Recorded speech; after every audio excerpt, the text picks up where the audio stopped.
Hey Anna, welcome to the show. How are you? Hey Taylor, I'm doing okay. How about you? I'm great. We'll kick things off. Why don't you introduce yourself? Tell us who you are, and we can go from there. Okay. I'm my name is Anna Ceruti, just so you know how you pronounce it. And I'm one of the TEC coaches, and I just started not long ago working with TEC, but I'm really happy about it. And I'm originally from Italy. I lived in California for about 10 years now. Um, what else? I have a background in nutrition. That was my study at school. I studied at University of Milan. And then I moved to California, and always been very active and athletic and into sports. And I started teaching and coaching cross country skiing, and that kind of got the coaching thing going for me. Nice. Yeah. So you you have a pretty deep background in lots of different sports, which I think is super cool. A That's lot. I can identify with that. I've never been able to stay true to one particular discipline. I like lots of different things. Um, where did you start? And where are you at now? Run us through kind of what sparked your Okay. passion for from an early age to where you're at now. It's gonna take a few minutes. Uh, s- my very beginning, I grew up horseback riding. My family has stables, so I had 14 horses and a half. One was a pony, and so that is kind of what I started doing. And while I was horseback riding, swimming lessons, ski courses during the winter, um, I was never in a proper team, but I always wanted to. My mom never let me. Um, but it was good because it was an opportunity to just get to try different things. And that was kind of the idea. I found out pretty right away that team sports, like my hand-eye coordination is not very good. So basketball or all that is just not for me, and that was out of the way. But skiing has always been a passion, and I actually then got like deeper into just my dedication to sports when I started rock climbing. That was already my late teens, and that has been a trip. It's what brought me here to the States, so that was good. And has been just many years, from cragging, just trying your hardest pitch and try your best to work a project out, to mountaineering and just long, cold days, ice climbing. I know all about those. um, oh yeah. So that was really good. And then I kind of moved away from it for many reasons. I kind of, few accidents with friends that got me a little less enthusiastic about some aspects of the sport, and I just wanted to try something different. I did paragliding for a couple of years, but not quite my thing. I rather to have my feet on the ground or my hands attached to something. Uh, and so then triathlons were really my thing. Like I uh, started doing triathlons properly. I did biking before that, but I never really liked biking itself specifically. And triathlons being what kind of got me into biking. Yeah. Nice. And yeah. And so, with that running, I got back swimming, which was awesome because the swimming for me is always, I don't know, I always, when I'm in the water, I feel like a toddler every single time. So it feels really good. And then the skiing, I'm lucky. Well, I kind of wanted to live here in the mountains. It's not just out of luck. But I live in Mammoth Lakes, and I just drive 5 minutes and get on the slopes. And we have good cross country ski trails. We have great backcountry. So plenty of Living fun to have. living the dream. Oh yeah. Yeah. I Um, mean, you really live the dream when for your work you have to go ski. Like, right. I know, what a shame, and right? you, Like, yeah. Like, yeah, oh man, I have to go training with the team today. Well, I guess I'll ski 2 hours. right, yeah. Oh, poor me.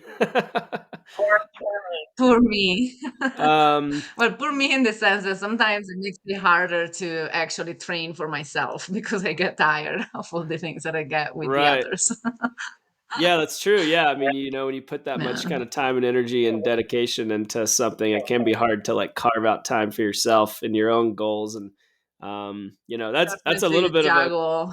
right. And That's could be like a classic conundrum, I think, for coaches in general, right? Like you spend all your time kind of pouring yeah, yourself into the athletes that you work with, and ironically enough, it can detract from how much time we put into for our own sure. goals. um, Yeah. so you, with all that background in lots of different types of sports, from horseback riding, swimming as a kid, rock climbing, and there's lots of different. Those are all very different types of disciplines, right? Like where rock climbing or mountaineering can be very it's a much different endeavor, takes a much different mental focus, much different type of training than like multi-sport, more kind of quote unquote traditional endurance sports like triathlon or running or even cross country skiing. Oh yeah. So how do you navigate um, staying excited and staying engaged in all those different types of sports? I feel like that's something that a lot of athletes can be hesitant to do, right? They're like, oh, I don't know if I should try this other thing um, because it's different. What if I'm not good at it? How do I prepare for it? So yeah, like walk us through just kind of how that, because there's a lot of transitions in there. Of course, it's taken, your entire life, but yeah, what's that looked and felt like for you kind of from a, more of like an athletic identity perspective? How'd you stay excited and engaged through all those disciplines?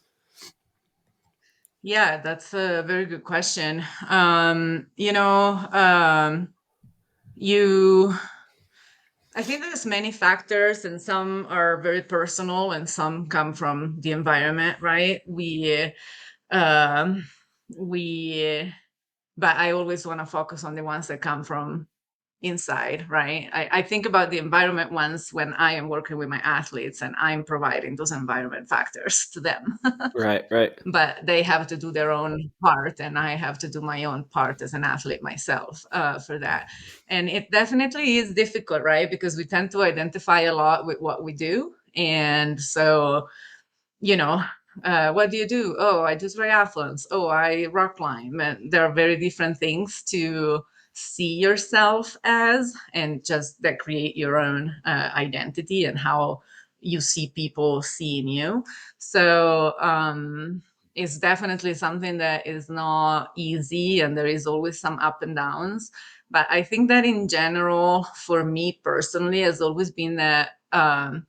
I see like the process is the win for me. It's never been the win is the win.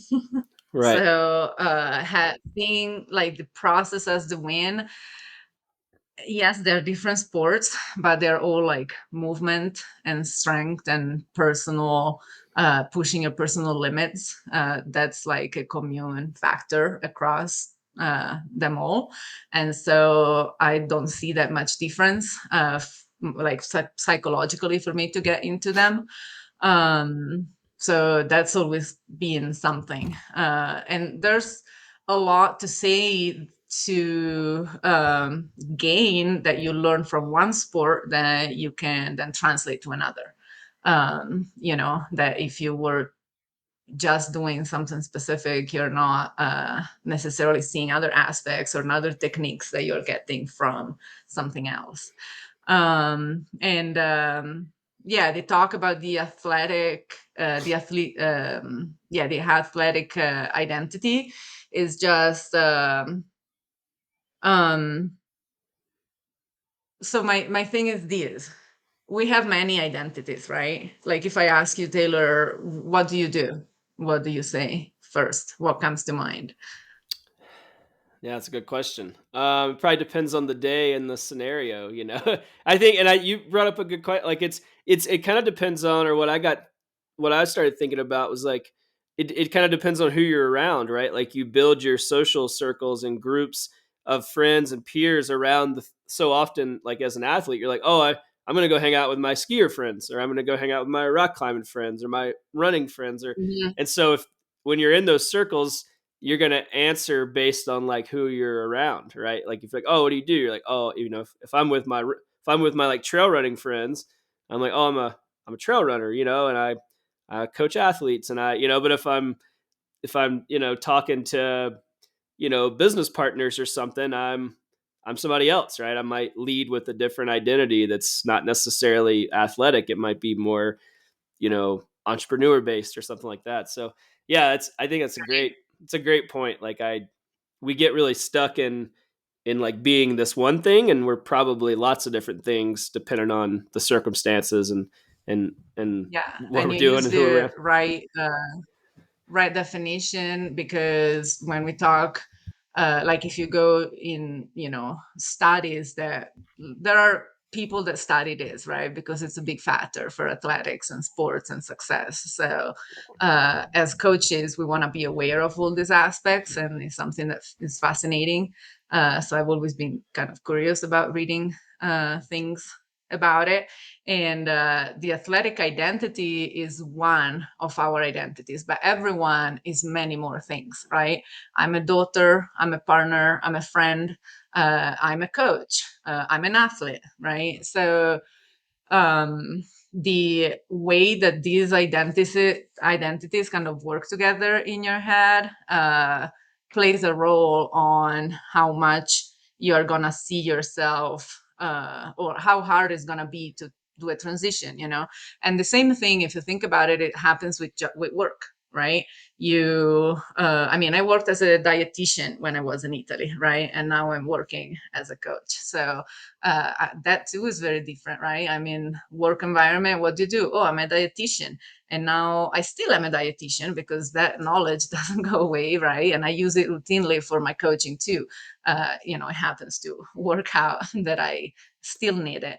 But I don't define myself as a dietitian anymore or as a nutritionist, because that's not my main focus.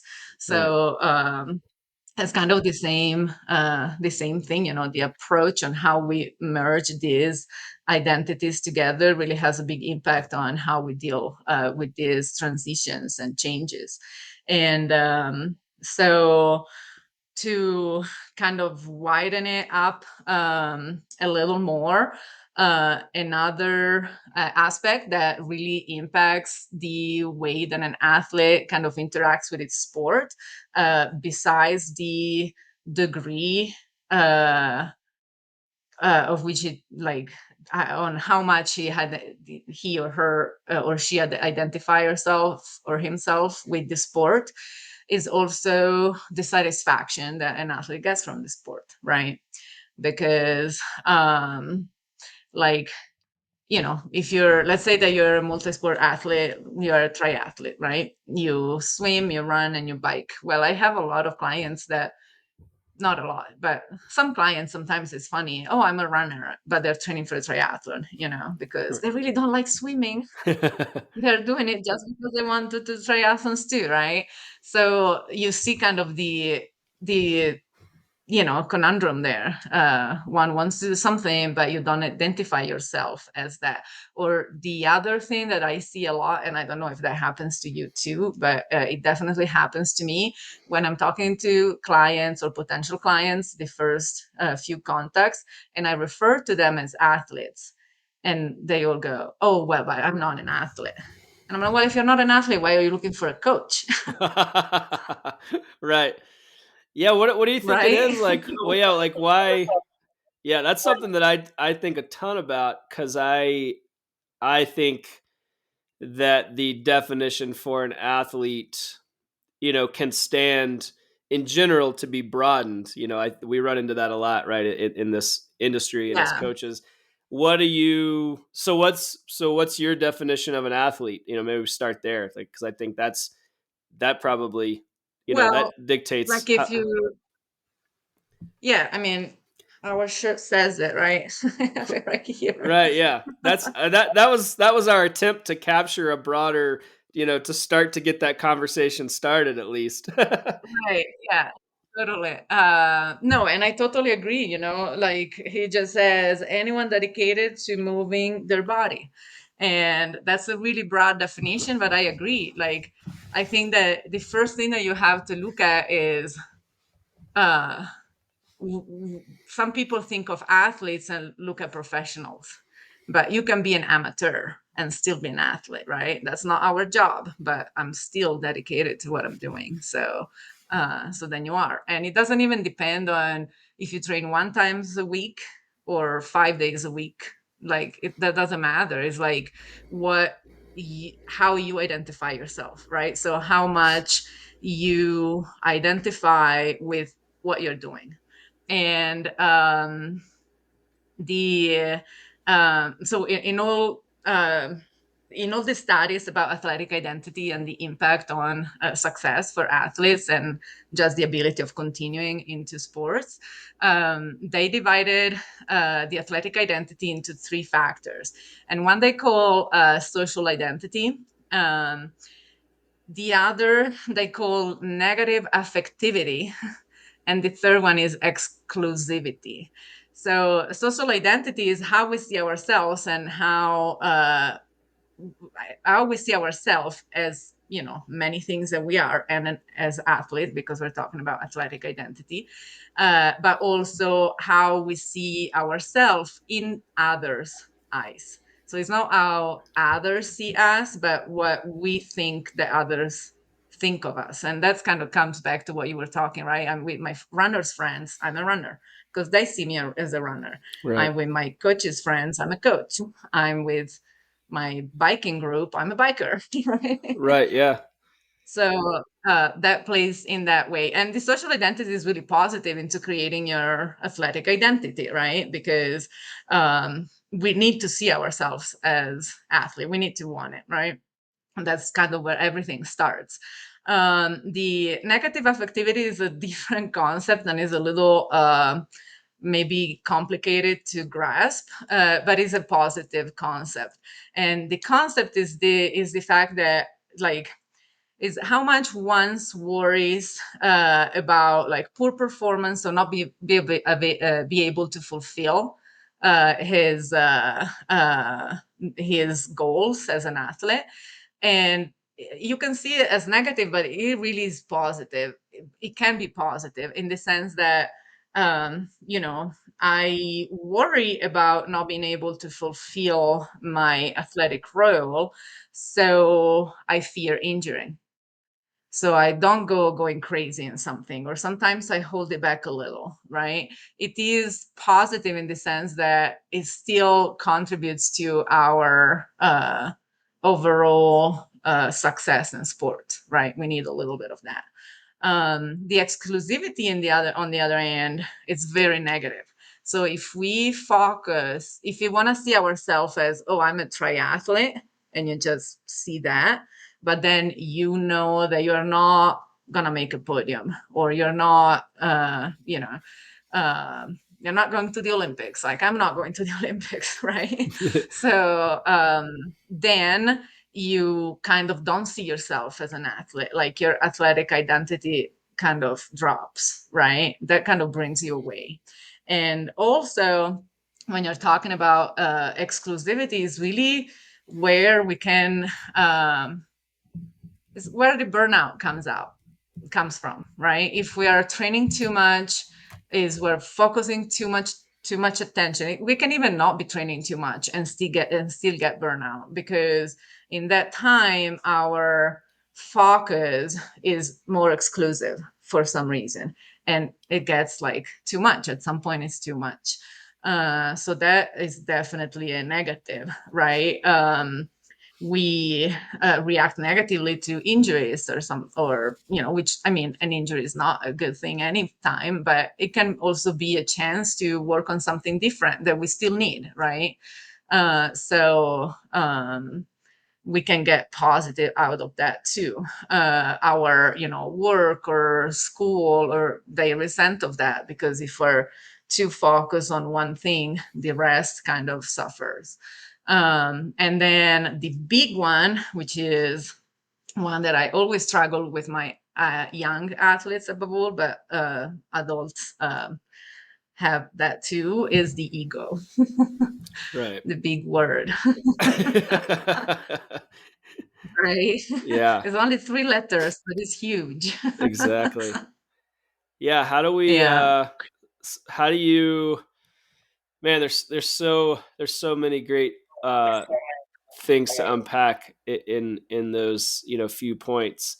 Um how how do we how do we as coaches, because I think you nailed it, you get s- the idea that specifically with like burnout and exclusivity, this idea that that burnout can only come if you're doing like as much as you can possibly do. But we see it happen more often. I've seen it happen with athletes um who are, not professionals, not training, you put quotes there, but not working out, not training, the maximum amount of days a week, but mentally they've got so much energy wrapped up in trying to be this person, be a, like you said, be a triathlete, be a runner, whatever the discipline is. Yeah. How do we as coaches help people navigate that, like, because athletes, there's always this juxtaposition, and it's one of the things that makes athletes so great is they want to pour themselves into their sport, right? They're by nature very Hmm. dedicated, very committed, very Yeah. focused, but that can come at a cost where you could be too much of that stuff, and like you're saying, with this exclusivity kind of blinders on. So how do we help athletes be focused, be committed, reach their goals, and also have some other identities, or figure out how to blend that? Because that feels, that's always a very challenging conversation to have, I feel like, with athletes, because they're like, no, I'm all Hmm. in. I'm like, I appreciate that, but there has to be some other layers here, or it's never going to be sustainable. So I don't know, Right. what is how do we get there? What are some tools that you've used to help people try to Well, have different, a yeah. more a successful and sustainable version of that? Yeah. I think that like one of the main thing as a coach for me is that I see my role into helping an athlete to fit uh, their training into their lives, and not the other way around. So your life is what it is, and it's true, we are going to make some compromises to take some extra time to go for a long ride one day or whatever it is, right? But or to travel, and instead of going vacation, I'm going to my destination for my race, right? Those are all compromises that we do. But the important thing to me is that on the daily basis, the training goes around life and not the other way around. Because if our social interactions start suffering too much, then we get into this, oh, I don't have time for my friends. I don't have time to do this. I don't have time to do that. And we kind of narrow our view into this exclusivity where all the satisfaction that we get is just out of this one identity that we want really bad, and it's good that we want it. But we need to balance it, right?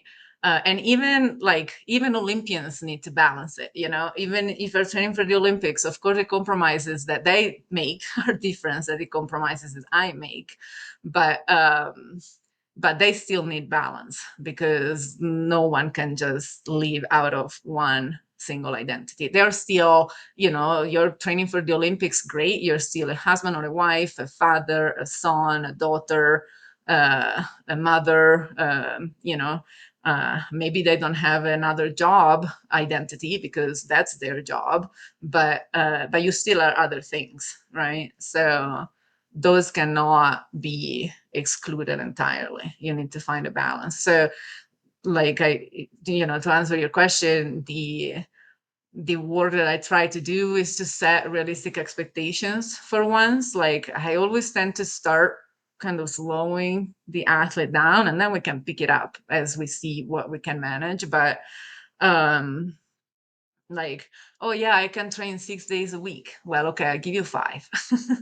Right. Yeah. One maybe is an open day, that's a start, because sometimes even five are too many, because people really want it so bad that they say, oh, I can do that. And then maybe not really, and then if that happens, then we get all frustrated because we're not doing what we decided we were going to do, and that just kind of goes down the spiral.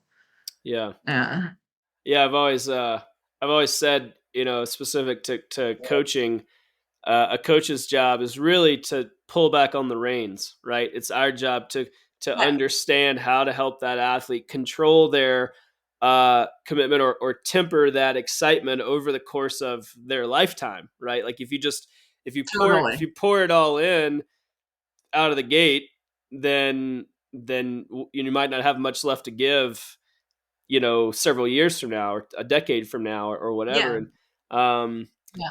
yeah, I want to go back to, because I want to go back to the social identity piece, because that's something I thought was really interesting, and I don't Hmm. know that I've necessarily thought about it in that way, like this, like how we blend like the personal identity versus the social identity piece, and like who we surround ourselves with. I just think that's super interesting. How do we, like, what's the value in diversifying that? So I feel like, so often, as anybody, I guess, but because we're talking about athletes and this is the world we live in, Yeah, um our peer group, um it's like we so often can just be like immersed in in athletics, right? Like we're, especially like people hmm, like me and you, like if you're a coach and then you're an athlete, and then your friends are athlete, it's like it can be hard to branch out of that. I don't know. And then, so yeah, I guess my question is, or like I want to get your thoughts on, like, should we try to branch out of that? You know, should we have different circles or different ways that we can like diversify how we think about ourselves, so that we don't have all of our eggs in one basket, like all of our eggs, our mental, emotional, physical energy, all wrapped up in us training for triathlon, right? Or whatever the sport is. or yeah, or or if that's what we're passionate about, is it fine? Should we just let it go, and that's all we talk about and think about, I and we train, and I don't know. yeah, think we need a balance I agree. I, between the I two, think, right? yeah, I think it's hard for people to You find, don't though. Like, want to, I don't know. Yeah, it's, right? if you You talk to a don't lot of want to rein athletes. back You don't want to rein back the enthusiasm, but at the same time, there is a positive enthusiasm and there is a negative enthusiasm. And I kind of want to go back to that really short but really big word that is ego, that I think plays a big role in these things, because part of how why it is difficult sometimes to diversify our identities, those identities are there, like it's undeniable. Like we all are sons or daughters, we all are partners of someone else or friends with someone else, and we have a job role. Like those identities are there, and we just need to see it, maybe, kind of point Hmm. a finger on it. And the problem, in my opinion, is when ego gets involved. And so it's not the amount of enthusiasm that one has for the sport. but is how much ego is involved Yeah. attached to this identity, you know.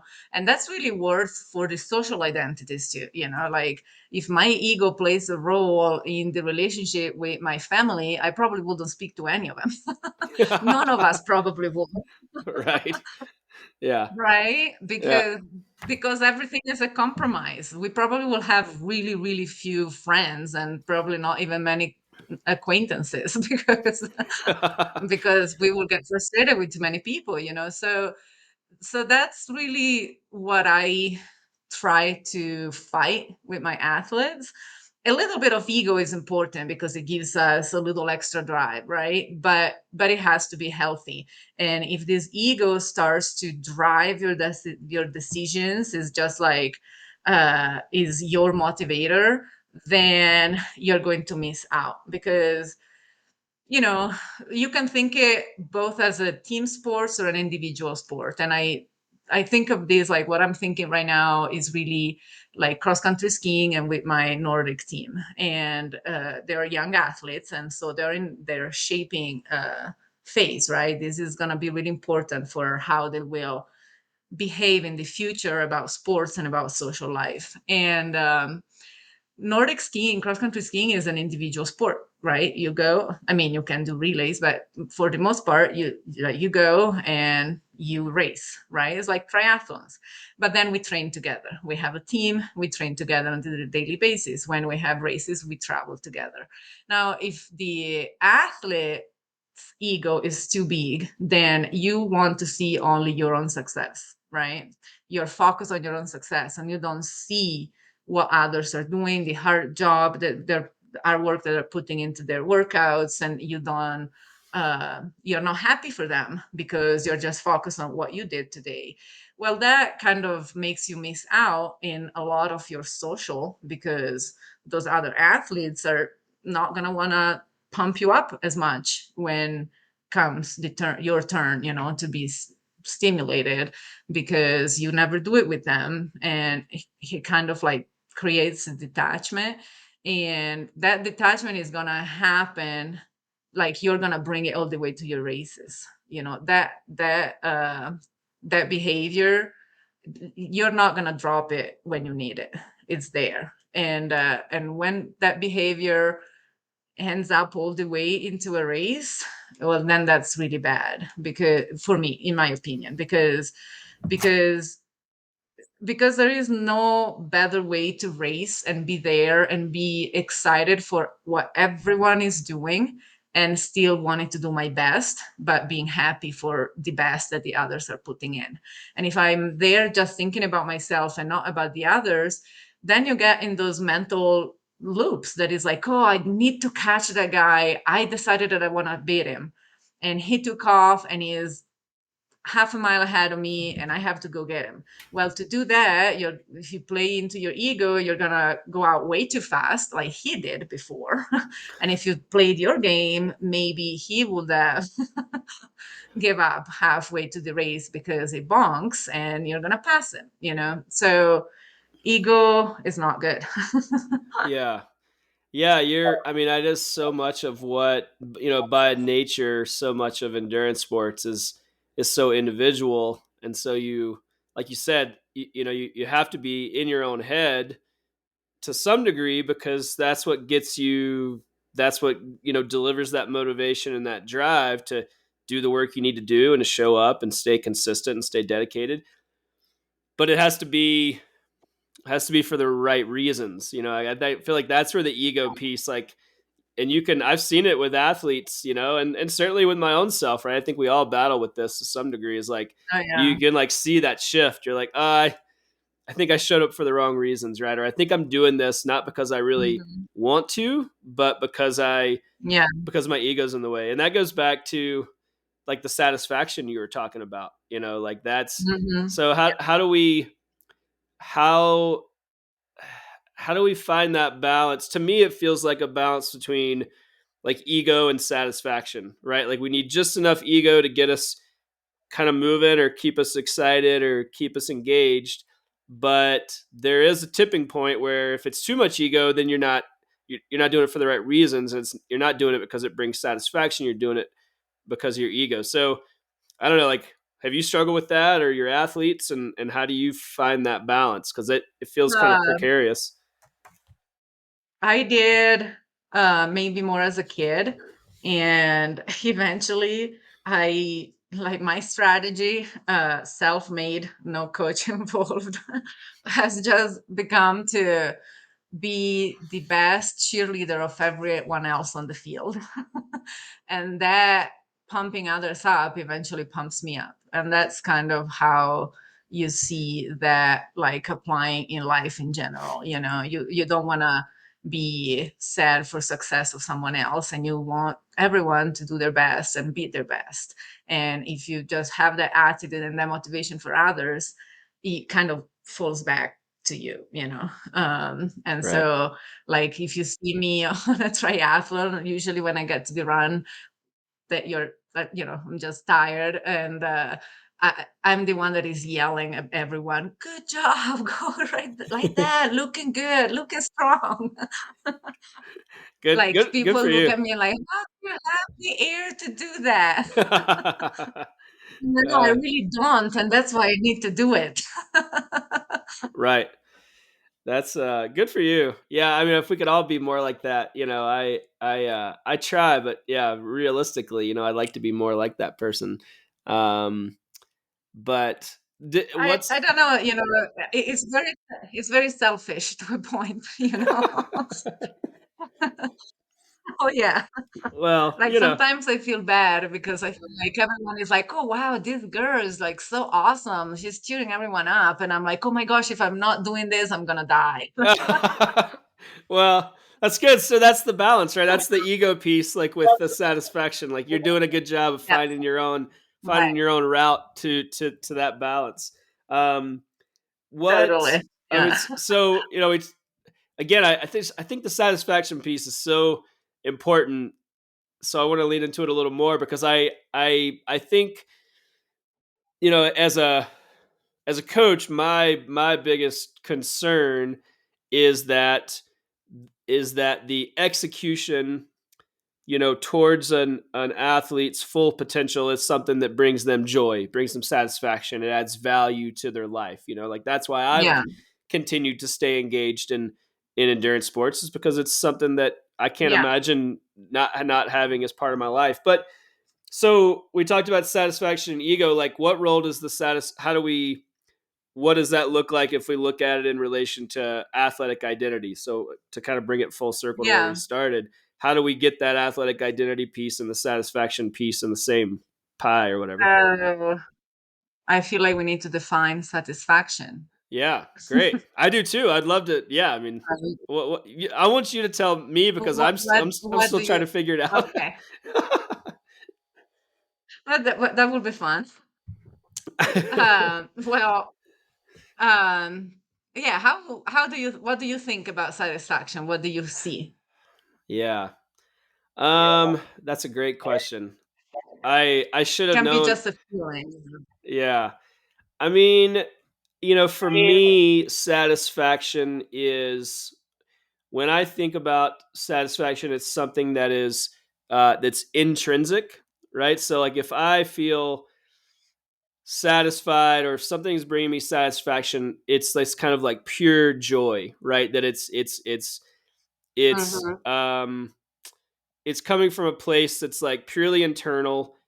The ego piece is probably removed, right? So there's less of this extrinsic component, and it's Uh, just like it's good because it's good, right? And it comes from like a place that's solid and grounded, and again, like intrinsic. So I don't know, it's a little bit more, I guess those are like adjectives, but when I think about like satisfaction, it's more just kind of like a general feeling.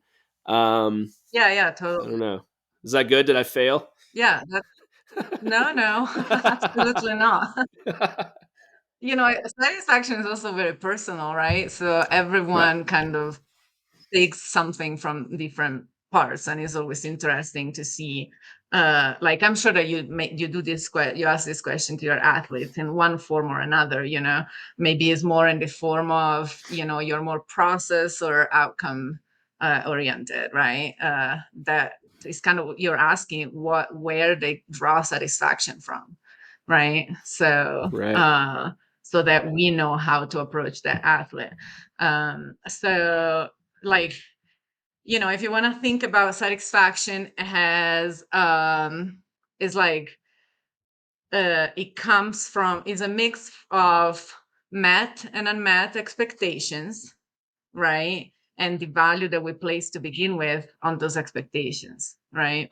So you can say that an athlete that says, "Oh, I'm outcome. I just want to win. I just want to do that. I just want to do that race. Uh, I don't care what I need to do to get there," right? Well, their expectations are placed in the results, right? And they're not too involved into the process. An athlete that says, "Well, I want to learn this, I want to get faster, and then I have this race that I want to do well." That's more process oriented, right? So you understand where are they're putting their expectations.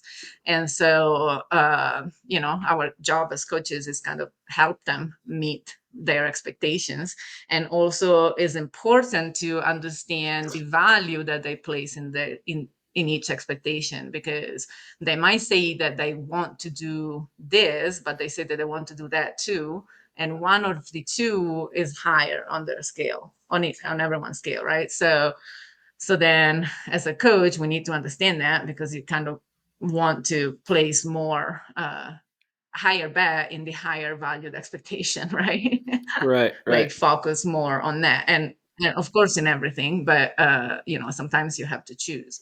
And then like we need to think about what satisfaction does to understand how to approach it too. And so you can think of, if I like, what outcomes come out of satisfaction. If I'm satisfied, you said it, I feel happy, right? There is like a higher sense of well-being in general, right? Our emotional problems usually lower because we're happy, and so I'm not stressed out about that thing that happened yesterday, right? Our level of commitment into the sport rises. That's why it's important as a coach to understand this, right? The intentions to quit, or the chance that once you're doing a hard workout, you're going to say, whatever, I'm too tired, I'm going to stop, lowers. Because if you're drawing satisfaction from what you're doing, then you're going to do it, even if it's hard. And performance goes up for sure. That's a big one. Because when we're feeling good and feeling positive, the performance always gets better, even if we're not as trained. And then we're just gonna put more commitment into what we're doing in general. Like if I have to organize my life a little bit around going to this race or going to this training session, I'll do it because I know that I'll be happy when I come back. So those are really important. And then what variables impact the satisfaction? Well, as we were saying, there are external factors, right? That I want to think about as a coach, because I drive some of them. If you're part of a team, or even if you're just working with a coach one-on-one, the leadership style, the qualities and behaviors of the coach, if they match yours. If you're part of a team, the team cohesion, communication within the team with the coach, and just and then there's the undeniable one, that is like, if you participate and if you're succeeding in what you're doing, of course you draw satisfaction from that too, but it shouldn't come just from that, right? And then the internal factors, those come from our attitude toward our sports and toward our identity.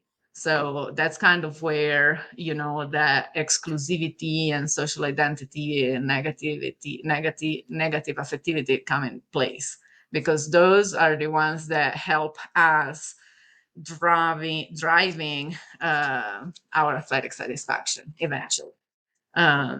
So yeah. Yeah, that's I've never really I guess I should have, but that's such a good point. Like I've never really connected the dots between satisfaction and expectations. And I've talked a lot about expectations like on this podcast and other areas, just this, defining them, how you define them, how you can change them when they're not met.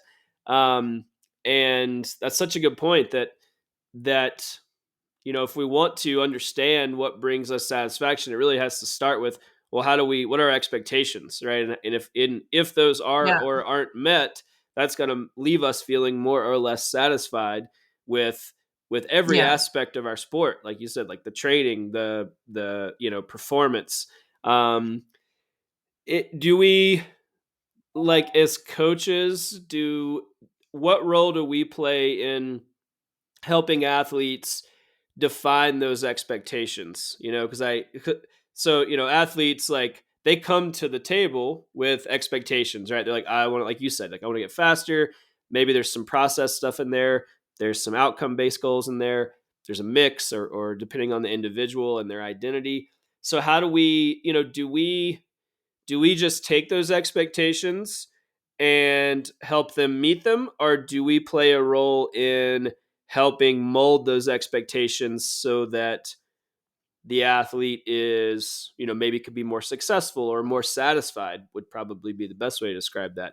I don't know. What's Well, your take on that? yeah. The first thing that I think of is that expectations have to be approachable, realistic, right? I can come to you tomorrow, Taylor, and say, "Hey, would you train me? I want to get to the next Olympics." I think that you will start saying, "Well, let me look at your data. Let's talk about it. Right. How old are you again?" That's Right. good. Yeah. So I think that the first step as a coach is really help athletes to set those expectations. And also, you can think of expectations as like long term expectations and then shorter term and daily expectations, right? Because if you think just of long term expectations, so I have a race next July. Okay, that's quite a bit of time, right? And I'm never going to get satisfaction if my only goal is that I want to finish that race or that I want to place in that race or whatever. So we need to have like benchmarks along the way that help uh, the athlete getting satisfaction from the work that they're doing. And so helping kind of giving this timeline and goals that are reachable and and they're frequent. And so like with the team, a lot of times I ask the kids what they want to get out of today's practice. And then at the end I ask them if they got it. Yeah. That's just a really easy, simple way. That can be in any training session. What do you want to get out of this? Oh, I feel tired. I want to see if my leg loosen up. Great. That's an expectations. Let's see what happens, right? Or I want to do every repetition or every interval. I want it to have it a little faster up to the last interval. Okay, let's work on that. And then when you reach it, well, you sweated and huffing and puffing and you're tired but that you did it. Or maybe you missed one or two, but overall they were faster. So those are like really small little things that we can help our athletes see. Otherwise, it's hard to understand why we're putting so much effort in things Right. if we don't see those smaller steps. Yeah. Yeah. It's really Is hard to the get process is lost. really Yeah. It's really easy to yeah. get lost, like you said. I mean, Mhm. you have typically these really long runways. They say, hey, I want to do this thing next year or 2 years from now, or, Yeah. I want to do these series of things that build towards a 5-year goal or something. And it can be really hard to compartmentalize that. I think that's great. I love that, like, kind of almost like daily mantra, like, what do I want to get out of this Hmm. session? And you Yeah. answer it and then check in at the end of it and see if those two things align. And that's a pretty straight line to, And, like, and satisfaction. and going And going back to what we were talking earlier about, athletes that when poked, they say, well, I'm not an athlete. Like, I don't know if I would call myself an athlete. Understand their expectations, well, are you trying to go to the Olympics? you know Right. or do you just want to improve and see where you're going? And you might, I'm not excluding anything. Everything is possible, right? But we can't start seeing ourselves as, I've never done this sport and now I want to do it. And I don't see myself as an athlete because I fear that I'm not going to make it, right? Well, if your expectation is like being like the pros that you watch on TV, then yeah, maybe that's not going to happen tomorrow, right? But we can work daily to see what it is that we're achieving on the daily basis and what it is that we want, like set expectations for every day, and that is going to start building into that athlete mentality, Yeah. yeah. And then another thing that I wanted to say is that the same that we can train our bodies, we can train our minds. And I actually think that this is more important than that, Yeah, for in many sure. ways, right? And so, like, it's kind of silly to say, or cheesy, oh, you just need to have a positive attitude, because it's not that easy, right? but but it kind of comes down a lot to that, try, like, to see these positive outcomes, to see these uh, small gains and achievements that we're going through, and that is going to help us to see ourselves as athletes, and also see ourselves as whatever, it's like, if let's say that you want to go for a job, you want to change career and you want to go for a new job. Well, I'm sure that when you go to that interview, you're going to prepare yourself. You're going to go through what might happen, what they might ask you, because you want it, right? And I'm sure you're going to go back and review the things that you need to know to do that job. Or so the same, and that's all mental, right? There's no physical training. Right. It's all mental exercise that we do to get there. And the same thing happens to sport. And I think that that's how you can really rein in the ego, and not let it go out. So one thing that the ego does is like, oh, I want to win, or I want to beat that guy, or I want to, and then it kind of just like stuck there. I can't see anything else, right? Yeah. And so just practicing to see other things, and this can happen both while you're practicing, while you're racing, while you're with the team, or while you're with the coach, but also when you're on your own, if you're training on your own, to just notice these aspects, and then really sit down on the couch and go through images of these positive outcomes, or these positive factors that maybe your ego is not letting you see. And it's not easy. You can think of this kind of like meditation, and meditation is not easy at all, Yeah. right? But it really helps us because it kind of reshapes our minds, you know Yeah. have you done that?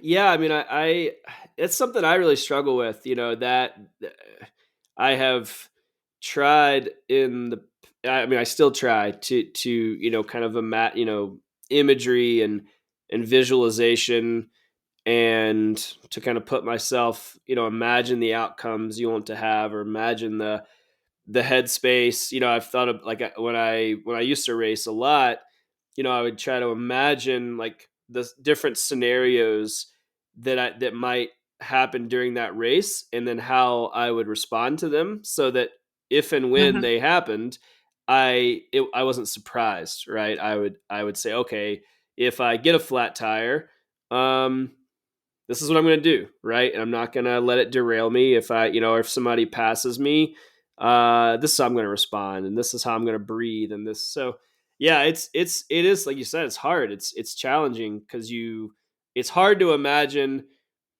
not the best outcome, right? Maybe that's like, you know, because Hmm. like I said, that's the ego piece where we're like, well, I'm sure I'll crush it. Well, the odds of that happening are maybe not Right. great, even if you're super prepared.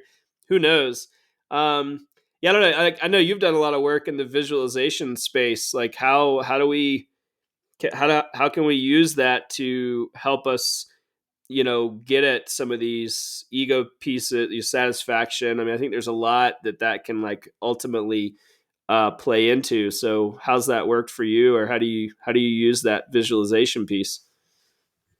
Yeah, I guess that the first thing to think about is what it is that we're trying to achieve uh, with the visualization, like with this imagery. You can, if we're training for a race and that's where we're going, then of course, as you said, going through the race and see the positive outcome. It doesn't mean that everything goes perfect, but you start thinking about it, and then like I'm thinking cross country skiing, you're and then I know in the course there is that turn that is so bad, and then you start seeing yourself going straight instead of turning, right, or getting off the tracks, and then if you're good, you say, no, no, well, wait, I saved it last minute, Right. and then I kept going. So that can happen. And how do I save it last minute? Well, get lower on your legs, move those feet, like you see actual solutions. And feel the panic. That's an important one to visualize, because Yeah. visualization and imagery is not one sense. It's not just seeing it, but you have to like feel it like, in your breathing, feel it on your skin. Like if I'm visualizing triathlon, I start from the chilly water getting in the lake or in the ocean, and then you see the breeze on your face when you're biking, and then you feel yourself sweating during the run because by then it's hot, and you want to really feel like the more senses you use, the better it's going to work. And that's regardless of what it is that you're using it for. So for the race, is kind of straightforward, like easy to imagine how that can work. But we can use it just as an interval. I really don't like do intervals that a workout, and like I really don't like doing interval sessions. I don't like level fours at all. Well, okay, tonight, because tomorrow I have one, I imagine myself going through the interval session, and I feel my heart pumping and my throat burning, and the cold on my face, and my fingers are cold, and I'm still pushing on the skis, and then I hear my watch beeping, and then whew, now I can rest. And then you imagine yourself going to the next interval, and you are making it a little faster than the first one, because that's what you set up to do, and you really just want to feel it. And then you feel yourself stoked because you actually pulled it off and you did it, and you feel tired and your core is shot, but you're feeling good because you did what you were set up to. And so you hear the coach yelling at you, or you hear your teammates cheering you up, right? Like, take everything into consideration, and so that's for sure another good way, and like the other thing is, if we feel like we are not ready for something, which we always do, right? Or most times we always think that we're a little less prepared than what we really are. And so just having visualizations during a race, during an event, or during a workout, that you do feel strong throughout. I'm running, I'm mile 12, and I'm still going good, Yeah. because that really shapes our head, and it kind of creates this like this mental tape of whatever it is that we're seeing. And the more times we watch that movie, the more we have it. And so then when you get there and you're experiencing those things that you felt before at home when you were practicing imagery, well, your head already knows where to go. So at least it's easier that the negative thoughts don't creep in as fast, right? Or that you're going to be able to push them away. And negative thoughts is really like the main thing that gets us to stop or to not like those level fours intervals or whatever. Yeah, and the Yeah. fact that they're really hard, you know, that it Right. yeah, That too. yeah. No, I mean, that's, you Yeah. know, I think we certainly, all of us, even no matter, you know, even the most confident athletes, um we could probably get into, you know, a little self-sabotage. You know, you can have Yeah. this if you don't Totally. go through some of that mental mapping and some of that imagery, it you can set up barriers for yourself, even, you know, unconscious, right? Like I know that I've even Yeah. done that, where little things like I'm worried about, you know, if I have a hard workout plan and I maybe feel like I'm maybe not in as good a shape as I'd like to be, or it's just going to be a hard workout, and it may, you know, there's an opportunity for failure. I'll like, you know, I'll be, oh well, I Mhm. got a lot of work to do, so I should probably just skip that workout today, because, you know, like, you start making these excuse, you know, and you'll do it like days in advance. You know, I know you can like Yeah. build up to that. So, Oh yeah. yeah, that's such a powerful tool. Do you use that visualization? I mean, it sounds like that's something that you would use, like, at any point, kind of, at any time, right? Like you said, like for a workout. Or, I Yeah. mean, maybe we think about this stuff maybe more for like a race day scenario, but it sounds like you're using it for. I mean, we were talking about hard workouts, but, you know, kind of any point where you feel like Yeah. you could there could be some pushback Yeah. there. I'm sure. I don't think I'm the only one. And I think, like, if you think about it as kind of broader in life, right? Because we know that sports are good training for life too. You know, a lot of these skills, we translate them. I'm sure that anyone that had to have a hard conversation with their partner or with their boss or something that gives you anxiety, you kind of rehearse that conversation a few times in your head until you stress about it, until you pull out the courage to go and have it, right? And that's kind of the same thing, really, that I do. And I actually I learned it with climbing, and I think even sooner, like horseback riding. Like, I thought it really came out of climbing, because climbing is really obvious, right? I'm preparing. I want to climb that pitch. It's hard, and I just want to work it, and I want to send it. And so once you climb it a couple times, then you start knowing the moves. You start knowing where the holds and the feet placement, and what position you have to put yourself to hold that better, etc., and to be more efficient. And so, like, if you really really want to send that pitch, well, I will go to bed and I will just see myself, like, tying up my knot and then start climbing, and like every single hold, like all the way to putting in the chain, and you just do that enough times that really your body, you get to the hard section, but your head knows what to do. And Right. so you might still not have it put together with your strength, but that's a step ahead, and eventually you're going to pull it off. So that one is easy. But thinking about it, I think I started even sooner horseback riding, and that comes from a different perspective, because every time you fall from a horse, then you have like fear of getting back on it for a few days. And so I will just see myself doing these things that my horse didn't want to do. Like, I had a horse that was really scared of bridges. And so I would just see myself being at the beginning of the bridge and like trying to coax him to go and do that. And then he doesn't want to go, and then he gets scared, and then he tries to throw me off, but I hold on it, and I don't fall, and now we're going, and I calm it down enough. And the whole deal with horses is that you have to be calm whatever it is that you're doing. And even if you know that they're going to be scared, if you are calm, then the horse stays calm. And so, visualizing going through these situations really takes anxiety away, because you see all the possibilities, all things that can go wrong, and you kind of find solutions for them. And so, going back again to our athlete that doesn't see themselves as an athlete, um, a lot of that is because of anxiety, right? It's like, well, am I gonna be able to do that? Like, do I have it? And that comes from anxiety and stress and the unknown. Well, I don't know. Like, if I get injured and I can run, then what do I do? Well, wait a minute. Okay, you can't run, but we can work on that core so that when your ankle is back in shape, Right. man, we're gonna be ready to go.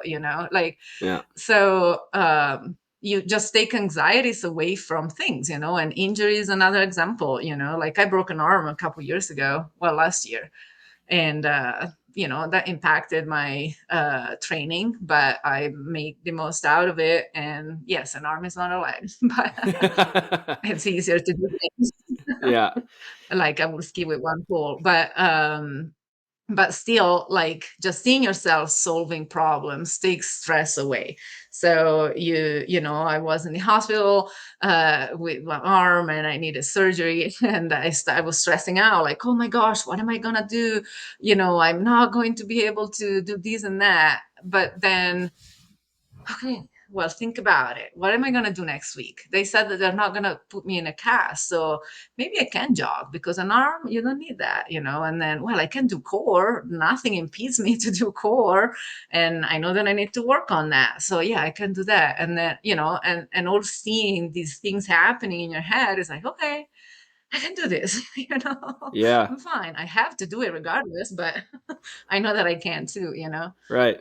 So it really translates to a lot of aspects, not just the athletic life, but for sure it applies to any sports. Right. Yeah. I mean, you're right. I mean, one of my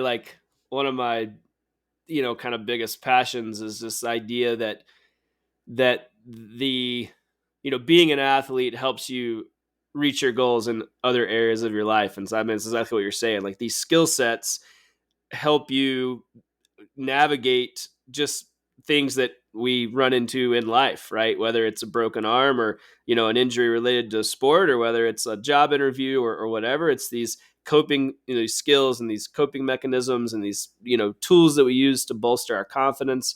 And I love that. Just, I think that's such a valuable skill. I want to be better at the visualization piece. That's something that I definitely want to tap into. But yeah, I think that's awesome, and I think that's a great place to leave all our listeners with some stuff to work on, to get out there and start Yeah, visualizing some their good their ideas. success. So yeah, thanks so much, Anna. I appreciate Yeah, having you, and thanks for all your valuable insight. yeah. Thank you, Taylor, and talk to you soon.